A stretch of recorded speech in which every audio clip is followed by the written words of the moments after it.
here we are at a very dark site in the Isle of Wight.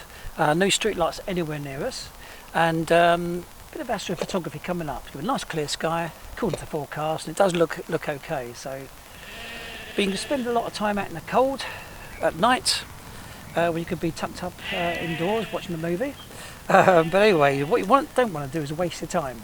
And one waste of time is using cheap, lightweight tripods. It might be good for backpacking. Might be easy to purchase, of course, £15–20 or so. The thing is, though, they're very flimsy legs, slightest bit of buffeting, a little bit of wind, and it's going to move the whole thing. This stem makes it even worse. All right, because what you do is you're magnifying all the vibration from wind or any sort of movement in the ground, and the whole thing which you've magnified in the image. Your stars will have little tails on them, and it'll be a completely waste of time. All right. So what you do not do first of all is use this little stem. So lower it down. Right, that's the first improvement you can make.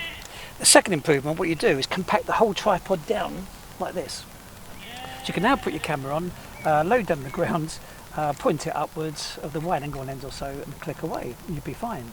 At least this will be fairly steady, and of course more streamlined because it's lower down. The legs are inside each other, so you strengthen each leg. You won't be so wobbly, and you could probably get away with some good shots with this. But ultimately, forget that, spend an extra few quid and get something much more heavier duty. Okay, so change the camera over now to this heavy duty tripod.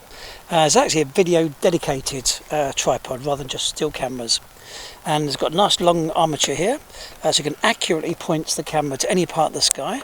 Okay, got very smooth action, so it's very good for video work if you've actually got video in the stars. Okay, anyway, this got very thick legs, so it's very sturdy in a wind buffeting. It's not going to shake it around, and I'm not using this vertical stem at all. And so anyway, I should be able to click away tonight with a cable release, so I don't touch the camera again when I set it off every single shot.